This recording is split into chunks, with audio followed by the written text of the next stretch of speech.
জামাতের উত্তরবঙ্গে মহিলা বক্তা আসেনি? কিয়ামতের আলামত। কিসের আলামত?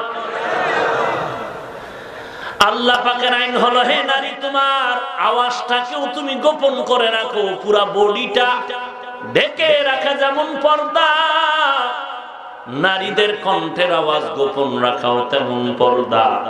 কারণ নারীদের পুরা বডির যে কোনো অংশ ভিন পুরুষের জন্য যেমন আকর্ষণ, নারীদের একটা কণ্ঠের সালামও ভিন পুরুষের জন্য আকর্ষণ না? খালি একটা মিস কল পাইছে, হ্যালো, এই ধাক্কানো শুরু। কে আপনি? কে আপনি? বলে টাকা নাই। আমি দিব টাকা। ভাইরা আমার, এই ঘটনা এদিকে নাই। বড় দুঃখ, নবীর আশিকের মুসলমান নিজের আপন বউ ঘরের মধ্যে রেখে, কলিজার টুকরা সন্তান রেখে অন্য অন্য মেয়েদের সাথে মোবাইলের সম্পর্কের আওয়াজ। ভালো করে শুনে না করে ভাই, কয়দিন দুনিয়াতে বাঁচবা কোনো গ্যারান্টি নাই। পুলিশের ভিডা, র্যাবের ভিডা বাদ দাও, খোদার গজবের বেশি ভয় পাও। তুমি বাচ্চার নিঃশ্বাস সহ্য করতে পারবা না, বাচ্চার উপরে যখন জুলুম করবা, নিজের সন্তান, নিজের স্ত্রী। একটা স্ত্রী কি পরিমাণ স্বামীর পেছনে অবদান রাখে বলতে গেলে সব স্বামী চোখের পানি ফেলে দিবে। অথচ যৌবনের তাড়না স্ত্রীকে ঘরে রেখে, সন্তানকে রেখে, যে সন্তানের চেহারা ফুটফুটে কলিজা ঠান্ডা হয়ে যায়, এদেরকে রেখে অন্যের মেয়ের সাথে যখন কথা বলে, আল্লাহর লানত পড়া শুরু হয়। ওই মেয়ে, ওই সন্তান, ওই স্ত্রী যখন দুঃখে নিঃশ্বাস ফেলে আহ শব্দ বলে, আল্লাহর আরশে আজিম পর্যন্ত চলে যায়। আর ওইটা ওই স্বামীর জন্য গজব হয়ে আসে। কি হলো? একজন মেয়ের সাথে সম্পর্ক করে সন্তান আর স্ত্রীকে ফেলে চলে গেল। স্ত্রীর খোঁজ নেয় না, সন্তানের খোঁজ নেয় না। পরক্ষণে মজা পাইয়া মনে করেছে ওই মেয়ে আমাকে শান্তি দিবে। ওই মেয়েটা তার গলায় ফাঁসির রশি ঝুলিয়ে দিয়েছে। এই প্রমাণ আছে না নাই? সোনার বাংলায় নাই কি? সব আছে। নাই বলতে কিছু নাই, সব আছে। আল্লাহ সব ভাইকে হেদায়েত দান করুন। ও স্বামী, অনুরোধ করে বলছি, স্ত্রীদের অভিশাপ নিঃশ্বাস থেকে নিজেকে হেফাজতে রাখো। ও সন্তানের পিতামাতা, সন্তানের নিঃশ্বাস থেকে নিজেকে হেফাজতে রাখো। মাজলুমের নিঃশ্বাস বড় কঠিন। স্ত্রী মাজলুম হয়ে যদি তুমি জুলুম করো আর নিঃশ্বাস ফেলে, তোমার ধ্বংস অনিবার্য। সন্তানের উপরে যদি জুলুম করো আর সন্তান নিঃশ্বাস ফেলে, চোখের পানি ছেড়ে দেয়, তোমার ধ্বংস দুনিয়াতেও আখিরাতে তো আছেই। তুমি মনে করিও না কোটি টাকা তোমাকে বাঁচায় দিবে, না। আল্লাহ কোরআনে খুব সাবধানতা অবলম্বন করে বলেছেন, কাল্লা ইয়াহসাবু আন্না মালাহু, হ্যাঁ, মাল গণনা করে বাড়লো কত কমলো কত। আল্লাহ বলেন, কাল্লা লা ইউনবাযান্না ফিল হুতামা। এই মালওয়ালা, টাকা পয়সায় বাঁচাইলে তাহলে টাকাওয়ালারা জেলখানায় কেন মেহমান? কি আসতে বলেন কেন? ইন্ডিয়ার খবর কইলাম নি, সোনার বাংলার খবর মিয়া। কি আবার আসতে পারে? টের পান না কিছু? কোটি টাকার মালিক জেলখানায় কেন? টাকা শান্তির মালিক নয়। কোটিপতিকে কেন জেলখানায় নিতে হয়? টাকা শান্তির মালিক নয়। তোমার থেকে বহু টাকা, বহু ক্ষমতা তো ফিরআউনের ছিল। কোটি টাকার মালিক দেখো, অভাব হয় না দূর, গরিব ঘুমায় আরাম করে মনটা বাহাদুর। ফেরাউনের লাশটা দেখো মিশর জাদু ঘরে, খায় না মাটি পোকা মাছি সবাই ঘৃণা করে। হৃদয়ে থাকিবে যার নম্রতা সাদা, রহমত আসিবে সেথা প্রভুর ওয়াদা। বড় বাড়াই থাকলে দিলে রহমত আসবে না, নিজেকে নিজে ছোট মনে করিও সাদা। উঁচু জমিন থেকে পানি নিচু জমিনে যায়, তেমনি খোদার রহমত আসে নম্রতার হৃদয়। ভোগবিলাসের বাড়ি গাড়ি পরে রবে সব, ভোগবিলাসের বাড়ি গাড়ি পরে রবে সব। থাকতে সময় স্মরণ করো আল্লাহ আমার রব, থাকতে সময় স্মরণ করো আল্লাহ আমার রব। কে আমাদের রব? ইন্নাল্লাযীনা ক্বালু রাব্বুনাল্লাহু সুম্মা ইসতাকামু ফালা খাউফুন আলাইহিম আলাইহিম ওয়ালা হুম ইয়াহজানুন।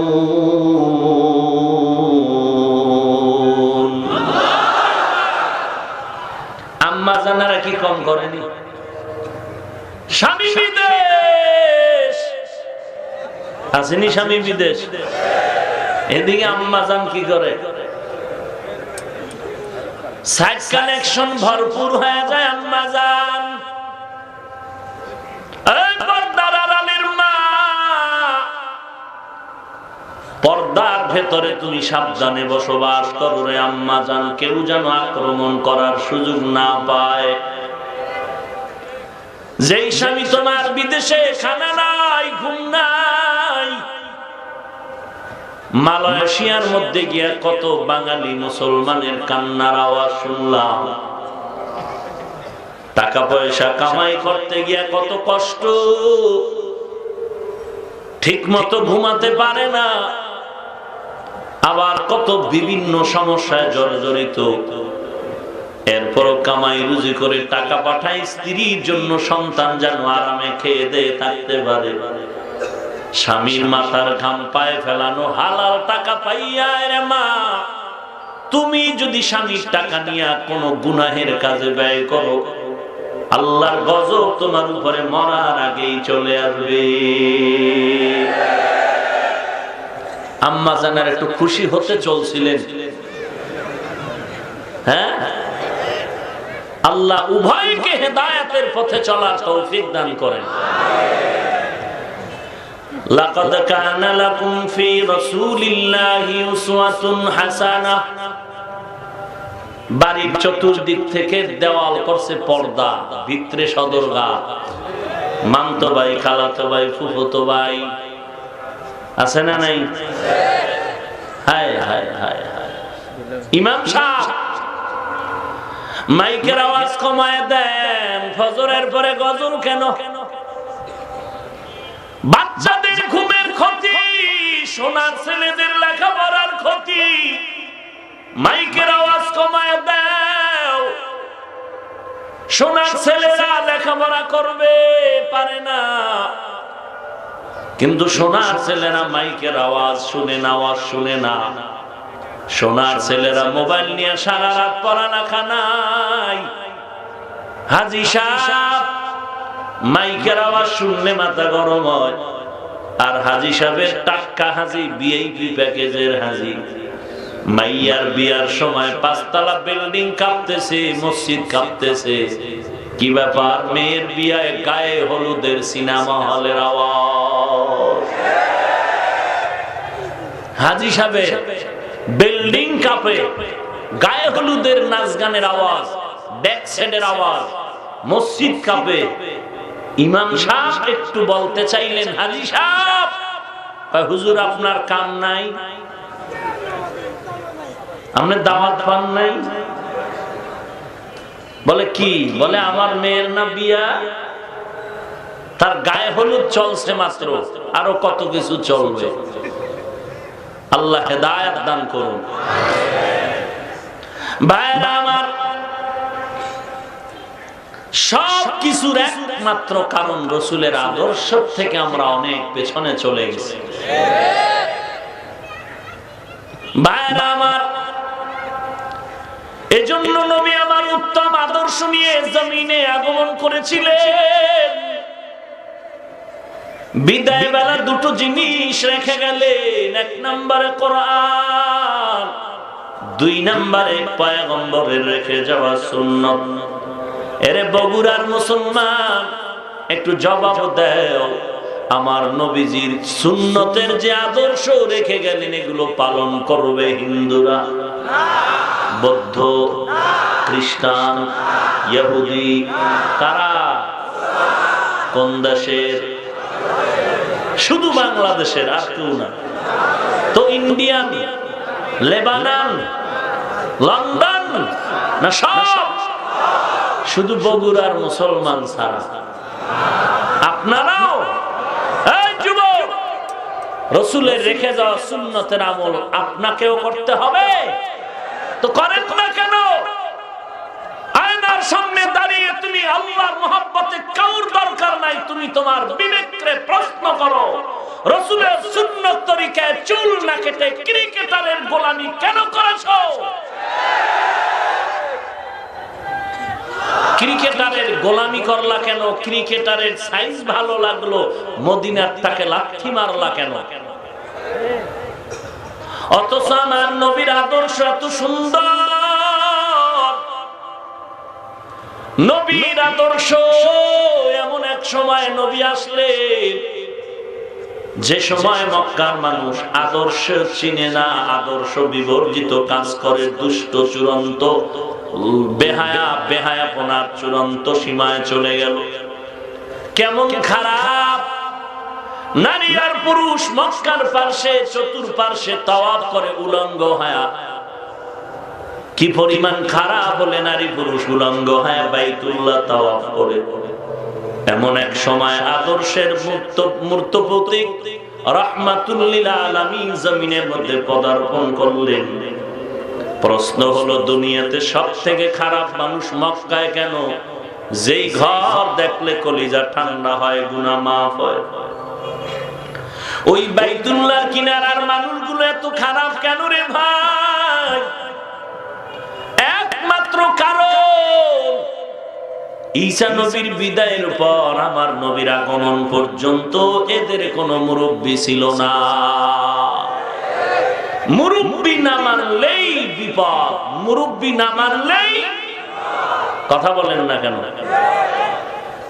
ভাইরা আমার? আজ তো মুরব্বী না মানার প্রতিযোগিতা চলছে। কি গৌরব! আমি কোরআন মানি, হাদিস মানি, কোন মুরব্বী মানি না। আল্লাহর শপথ করে বলছি, যারা বলে আমরা কোরআন মানি, হাদিস মানি, ইমাম মানি না, ওস্তাদ মানি না, মুরব্বী মানি না, তারা কোরআন হাদিস কোনটাই মানে না। মুরব্বী না মানলে কি বিপদ! সেদিন ঢাকাতেও বলেছে, এই উঠেন কেন আপনারা? যদি উঠেই যাবেন, ঢুকলেন কেন? আমার ভাইদের মতো পার্শ্বে দাঁড়ায়া ভেতর থেকে চলে যাইতেন, বিড়ি টেনে আবার আসতেন। এই ডিস্টার্ব কেন করেন? মোনাজাত দিয়ে দিব তো ডিস্টার্ব কেন করেন? একটু ধৈর্য ধারণ করে বসেন। বাঙালি তো আর এখন তাড়াতাড়ি ঘুমায় না, গজবের মোবাইল ঘুম কেড়ে নিয়েছে। কথা ঠিক নেই? মোবাইল চালাইতে চালাইতে রাত্র 3টা 4টা বেজে গেল, খবর নাই।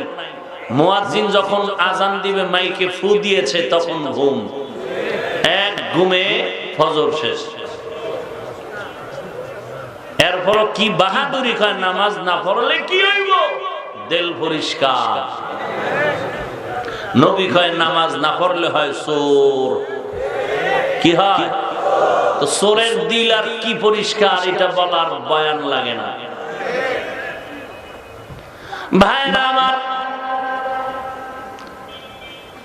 ঢাকা বলেছিলাম মুরব্বি না মানার অভিশাপ কেমন মারাত্মক।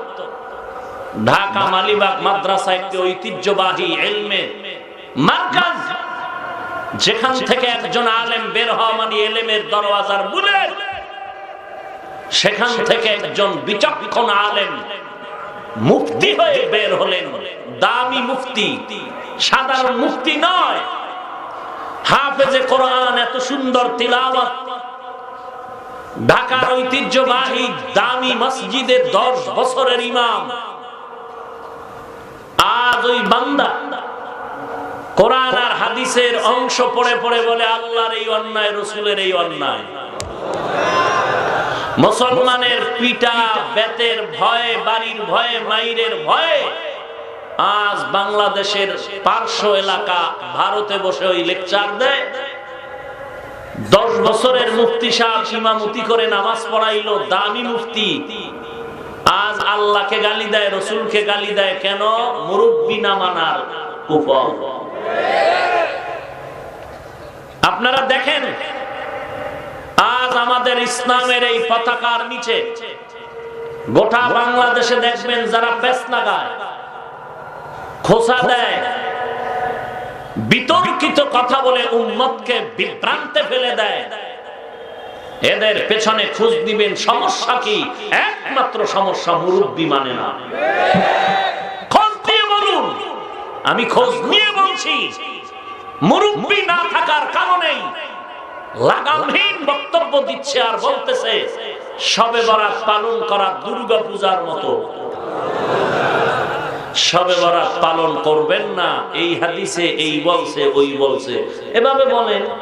দুর্গা পূজার সাথে তুলনা দেওয়ার মানে কি? তাও আমার মতো মোল্লা না, নাম দাম ডাক ডক্টর আল্লামা এরা বলে। আমার তো মাওলানাও লিখতে ভয় পাই। আমগো তো হেডম নাই, অহংকারী নাই, বাহাদুরি নাই। আমরা তো মুরব্বীদেরকে মেনে চলার চেষ্টা করি। প্যাচ লাগানেওয়ালার দোষ নাই, সমাধান করনেওয়ালারে কয় তুমি এর ভুল ধরো কেন? কি হইছে অবস্থা জানেন? চুরি করতে গেছে চোরে, তার দোষ নাই, বাড়িওয়ালার দোষ। 2 চোরায় ঢুকছে, একটা মারা গেছে দেওয়ালের ইট পইরা। আর এক চোরায় আদালতে মামলা দিছে, বাড়িওয়ালায় দেওয়াল নরম করলো কেন? ফাঁসি চাই। বুঝেন নাই? হায় হায় হায়, আল্লাহ হেদায়েত দান করুন বলে না আমি। এজন্য ছন্দ মিলায় কে যেন বলেছিল, ভবে আসলো কলির কাল, কুকুর কিনা কুকুর চাটে বাঘের গাল, এরকম একটা ছন্দ আছে। হায় হায় হায় হায় হায়, আল্লাহ সব ভাইকে হেদায়েত দান করুন। যারা পেছ লাগায়, সৌদি আরব, কাতার, কুয়েত, ওমান, মালয়েশিয়া কিছুদিন ঘুরে দেশে আসিয়া ইমামের পেছনে নামাজ পড়ে না, কয় মুশরিক। সমস্যা, কয় জোরে আমিন কয় না, বলে বুকে হাত বাঁধে না। তো বুকে হাত না বাঁধলে, জোরে আমিন না বললে কি মুশরিক হয় নাকি? হ্যাঁ, এলো অতি চালাক। চালাক ভালো, অতি চালাক ভালো না। আর অতি চালাকি কেন? ধর্মীয় শিক্ষা নাই, জাহান্নামের ভয় নাই, তাকওয়াওয়ালা মুরব্বি নাই। আল্লাহ আমাদের সব ভাইকে হেদায়েত দান করুন। কত মতবিরোধ, কত মতবিরোধ। আহা, আমি পাঁচকরলি টুপি মাথায় দিয়ে অন্য টুপিওয়ালাকে তো গালি দিলাম না, আপনি কেন দেন? আমি কওমি মাদ্রাসায় লেখাপড়া করে আলিয়া স্কুল, কলেজ, ভার্সিটির বিরুদ্ধে বলিনি, আপনি কওমির বিরুদ্ধে ইশারা ইঙ্গিতে কেন গালি দেন? আপনি গালি দিতে পারবেন আর আমি জবাব দিতে পারবো না, এটা হতে পারে না। আমরা তো চরমনায়ের সৈয়দ ফজলুল করিম রহমাতুল্লাহ আলাইহি এই বাংলাদেশের মুরব্বী শাইখুল হাদিস আল্লামা আজিজুল হক রাহমাতুল্লাহ আলাইহি, বাইতুল মুকাররমের খতিব মরহুম ওবায়দুল হক রাহমাতুল্লাহ আলাইহি, মুফতি ফজলুল হক আমিনী রাহমাতুল্লাহ আলাইহি, হাফিজ জি হুজুর রাহমাতুল্লাহ আলাইহি, শামসুল হক ফরিদপুরি রাহমাতুল্লাহ আলাইহি, এদের গড়া, এদের পথের পথিক, এরা জিন্দেগি ভর যেমন হকের পক্ষে কথা বলেছেন, বাতিলের বিরুদ্ধে শুধু মুখে নয় কলমেও তারা প্রতিবাদ করে গেছেন। আমরা তো তাদেরই সন্তান, আমরাও তো প্রতিবাদের ঝড় তুলতে হবে, আমরা তো চুপ থাকতে পারি না।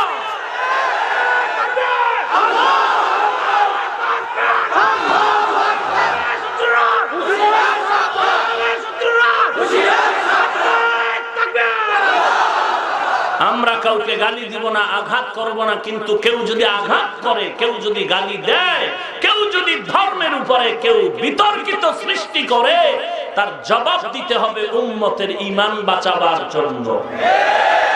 জবাব দেওয়া সমালোচনা নয়, জবাব দেওয়া সমালোচনা নয়।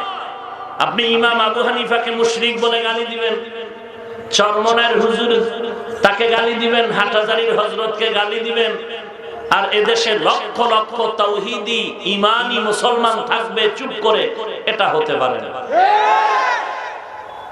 এটা সম্ভব না। আল্লাহ সবাইকে বুঝার তৌফিক দান করুন। যারা হকের বিরুদ্ধে, তাবলীগের বিরুদ্ধে, চরমনাই, হাটহাজারী, দেওবন্দি, কওমি যারা আহলে হক, এদের বিরুদ্ধে জিকির নিয়ে মন্তব্য করবে, দাওয়াত নিয়ে মন্তব্য করবে, আপনারা কিচ্ছু দলিলের দরকার নাই, ওই মন্তব্যটাই দলিল। তারা বাতিল, তারা কি? তারা কি? বাতিল। দলিল কি? হাটহাজারীর হুজুরের গালি দিল কেন? জিকিরের বিরুদ্ধে, আল্লাহর জিকিরের বিরুদ্ধে মন্তব্য করলো কেন? দাওয়াত ও তাবলীগের বিরুদ্ধে মন্তব্য করলো কেন? এটাই তিনি বাতিল হওয়ার দলিল। বলেন না কেন? হক না বাতিল? বাতিল। আল্লাহর জিকির করতে করতে যারা বেপরদা হয়ে যায়, নারী পুরুষ মাইনাস প্লাস হয়ে যায়, এদের ব্যাপারে কোনো ফতোয়া নাই। আর যারা তাবলীগে গিয়া, চরমনাই গিয়া, উজানি গিয়া, আহলে হক আল্লাহওয়ালার সোহবতে গিয়ে দাড়ি ছিল না দাড়ি উঠেছে, পর্দা ছিল না পর্দা করে, হালাল খাইতো না হালাল খায়, এদের ব্যাপারে যদি মন্তব্য করে আর কোনো দলিল লাগবে না, তারা বাতিল। আল্লাহ হেদায়েত দান করুন। আরো জোরে বলেন। আর একটু সামনে আগাবো না কষ্ট হবে? এবার আপনারা বলেন, নবী দুনিয়াতে কি নিয়ে আসলেন? মাশাআল্লাহ। কি রেখে চলে গেলেন? কোরআন আর সুন্নাহ। হাদিস বলবেন না, কোরআন হাদিস না, কোরআন আর সুন্নাহ। হাদিস কেন বলবেন না, এ বিষয়ে লম্বা চওড়া কথা আমি বিভিন্ন প্রোগ্রামে বলেছি। রাসূল বলেছেন কোরআন সুন্নাহ, আপনি হাদিস বলবেন কেন? এক নাম্বার কথা। নবী বলেছেন কিতাব আল্লাহ ওয়া সুন্নাত রাসূলি, নবী সুন্নাত বলেছেন, হাদিস কেন বলেন না? লম্বা কথা এখানে। আমরা হাদিস বলবো না, কারণ আমরা সুন্নতের অনুসরণ করি, হাদিস মানা যাবে না। হাদিস লক্ষ লক্ষ হাদিসকে আমরা সমর্থন করা যাবে, কিন্তু কোন মুমিন মুসলমানের জন্য রাসূলের লক্ষ লক্ষ হাদিস মানা যাবে না। যাবে? আমল করা যাবে, আমলের জন্য সুন্নাত, হাদিস নয়। হাদিসে আছে দাঁড়াইয়া প্রস্রাব করেছেন নবী একবার ঠেকায় পড়ে, আপনি আমল করবেন?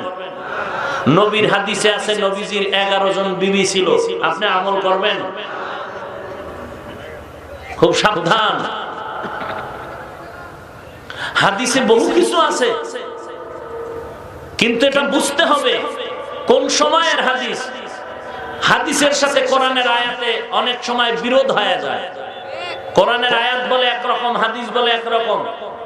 মুহাদ্দিসিনে কেরাম, মুফাসসিরিনে কেরাম, ফকিহুল উম্মাহ যারা এগুলো সমন্বয় করে, মুজতাহিদিন ইমাম যারা, এরা এর সমাধান করে গেছেন। অতএব আমাদের অতি চালাকি করার কোনো প্রয়োজন নাই। আল্লাহ আমাদের সবাইকে হেদায়েত দান করুন। লাকাদ কানা লাকুম ফি রাসূলিল্লাহি উসওয়াতুন হাসানাহ। নবী দুনিয়াতে আসলেন উত্তম আদর্শ নিয়ে রে ভাই।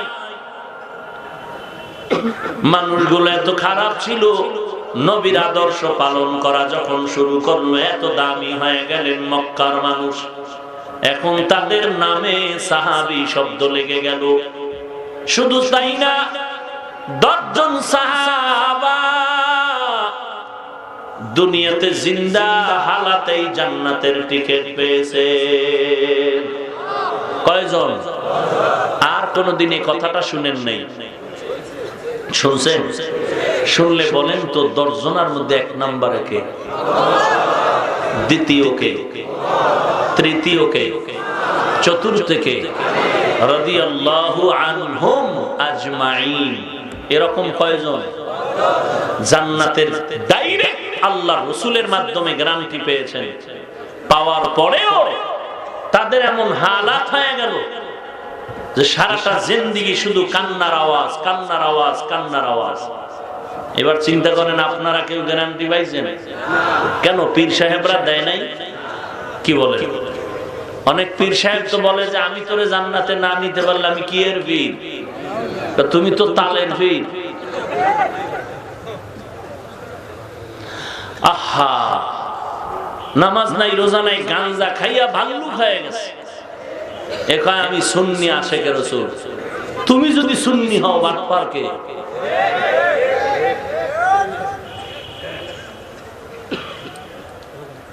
10 জন সাহাবা জান্নাতের টিকিট পেয়েছেন। এখানে যত মানুষ আছেন টুকটাক আমল যা করেছেন, করতেছেন, কবুল হয়েছে কোনো গ্যারান্টি?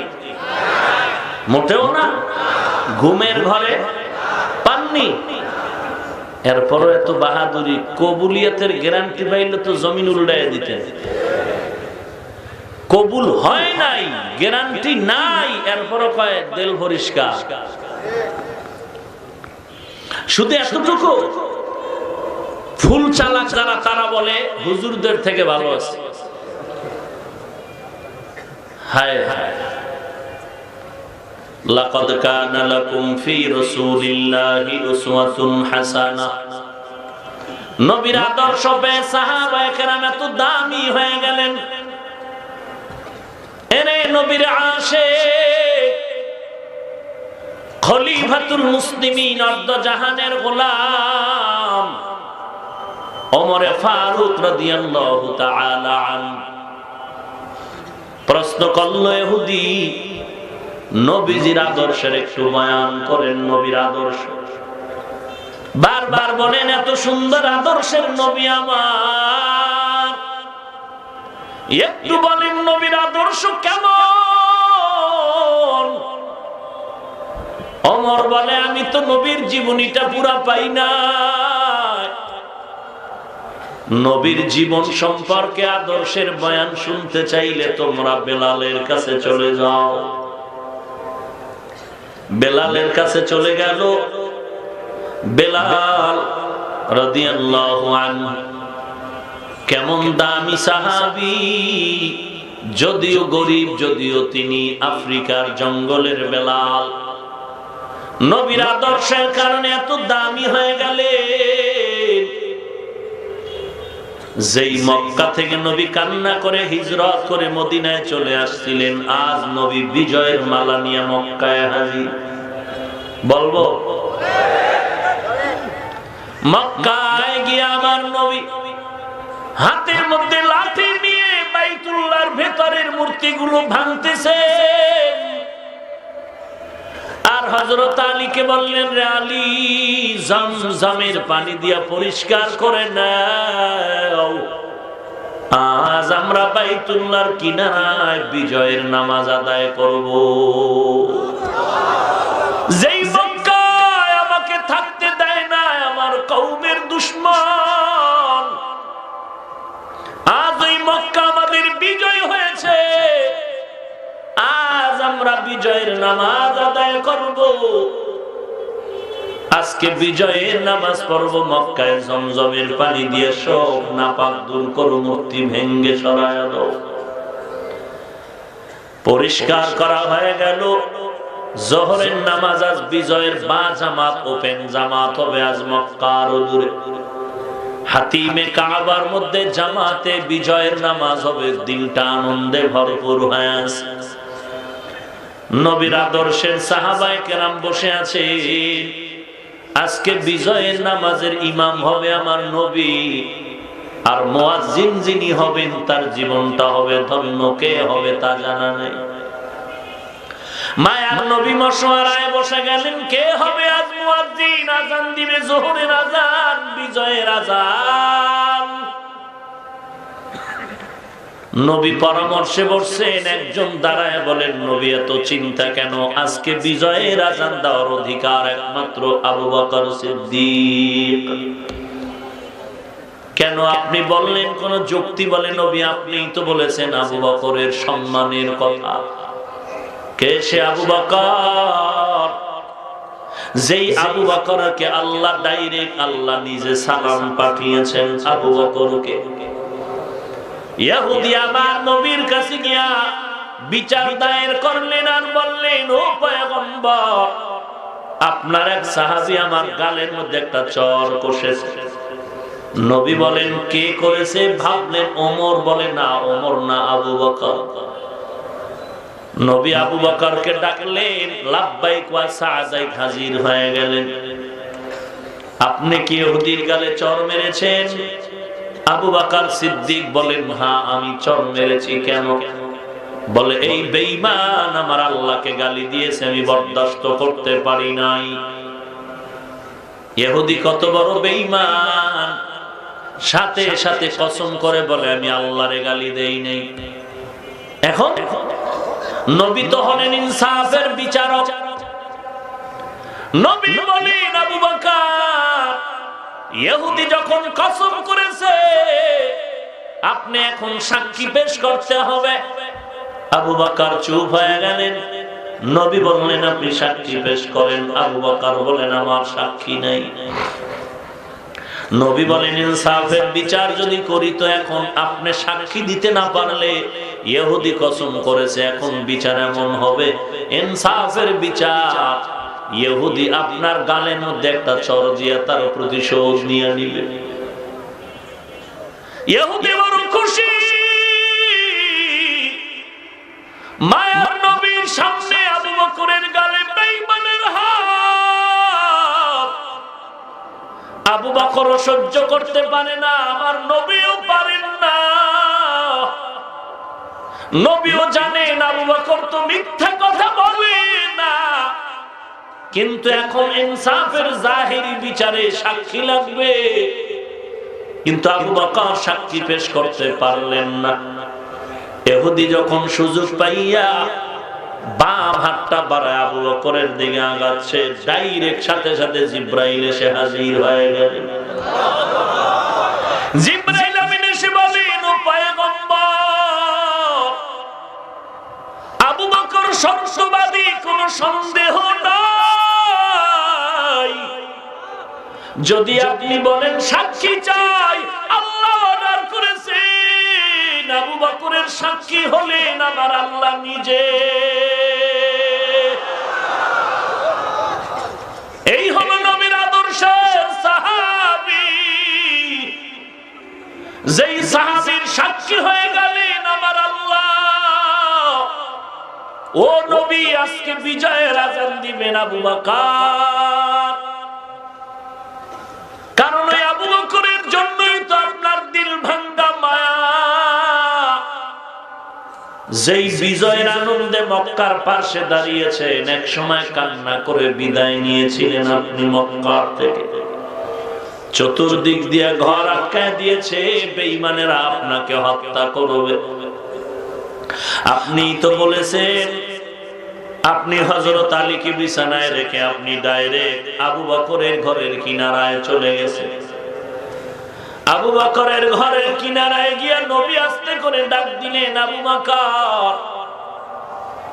গভীর রজনীতে আবু বকর আস্তে ডাকের জবাবে লাব্বাইক বলে দরজা খুলে দিলেন। নবীজি বলেন, আবু বকর আপনি কি ঘুমান নাই? আবু বকর চোখের পানি ছেড়ে বলেন, পয়গম্বর, আমি তো আপনারই একজন সাহাবী।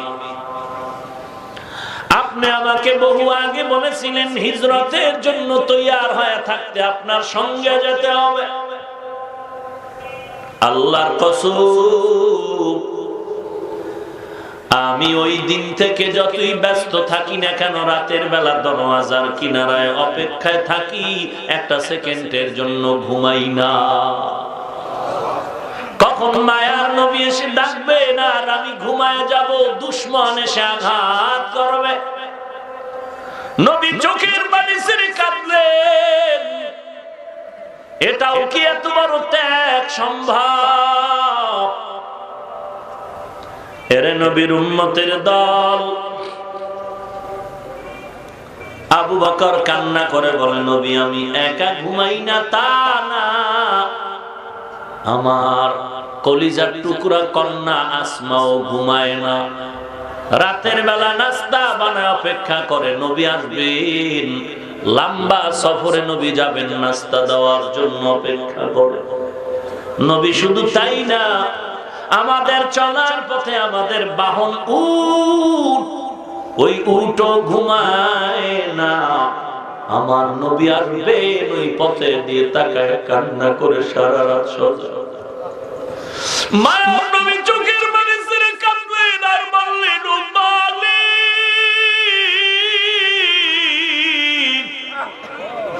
আমার আবু বকরকে তুমি কবুল করে নাও। আজ এই কঠিন আমার দুঃখের রাত, আমার জন্মভূমি ত্যাগ করার রাত, এই জন্মভূমি ছেড়ে আমার যেতে মনে চায় না।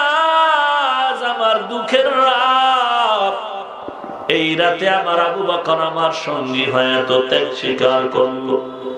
আবু বকরের সফর শুরু হবে, মদিনায় গিয়ে শেষ হবে তা হবে না। ও আল্লাহ, তুমি আমার আবু বকরকে জান্নাত পর্যন্ত কবুল করে নাও। সাহাবী বলেন, ও নবী, আবু বকর দিবে আজ বিজয়ের আযান। নবী বললেন, বসেন, আর একজন কোন পরামর্শ থাকলে দেন। আর একজন দাঁড়ায় গেল, নবী বিজয়ের আযান দিবেন হযরত ওমর, আর কেউ নয়। কারণ আপনিই তো বলেছেন, লাউ কানা বাদি নাবিয়্যুন লাকানা উমর, আপনার পরে নতুন যদি কাউকে নবী বানাইতেন, আপনার পরে নবী হইতো হযরত ওমর। যেই ওমরের মতের সাথে আল্লাহ একমত হয়ে কোরআনে আয়াত নাজিল করেছেন। কে সেই ওমর? যেই ওমরের ইতিহাস বললে চোখের পানি ধরে রাখা যায় না রে মুমিন। নবী এমনিতেই বলে না, আমার পরে ওমর হইতো নবী যদি আল্লাহ নতুন কাউকে নবুয়ত দিতেন। কেন বলেছেন? অর্ধ জাহানের খলিফা ওমর দিনের বেলা শাসন করে, রাতের বেলা ঘুরে ঘুরে এলাকার মানুষের হালাত কি তা অবলোকন করে দেখে। রাতের গভীরে একার একটা গোলাম আসলাম। ওমর রাতের গভীরে একা, কোনো বডিগার্ড নাই, সিকিউরিটি গার্ড নাই, অর্ধ জাহানের রাষ্ট্রনায়ক। একটা জঙ্গলার কিনারায় গিয়ে দেখে আগুন জ্বলে, আগুন জ্বলে, আগুন। কিনারায় গিয়া দূরত্ব বজায় রেখে তাকায় দেখেন একজন বৃদ্ধা মা একটা পাত্রের মধ্যে পানি নিয়ে গরম করে, আর তার চতুর্পার্শ্বে তার সন্তানেরা, বাচ্চাগুলো ঘুমিয়ে আছে মাটিতে। হঠাৎ এক বাচ্চা সজাগ হয়ে বলেন, মা খানা দাও, পেটের মধ্যে ক্ষুধা। মা বলে, অপেক্ষা করো, রেডি হচ্ছে। বাচ্চা কান্না করে আবার মাটিতে পড়ে গেল। ওমরের পরে সালাম দিলেন, আম্মা জান জবাব দিয়ে বলেন, এই গভীর রাতে কে তুমি? যুবক বলে, আমি এক আগন্তুক ব্যক্তি। কেন আস? বলে আমি কারো কোনো উপকার করতে পারি কিনা সেটা দেখার জন্য আসছি। আল্লাহর বান্দি বৃদ্ধা নারী বলে, যুবক তুমি উপকার কি করবা, তবে একটা অভিযোগ তোমাকে শোনায় রাখি।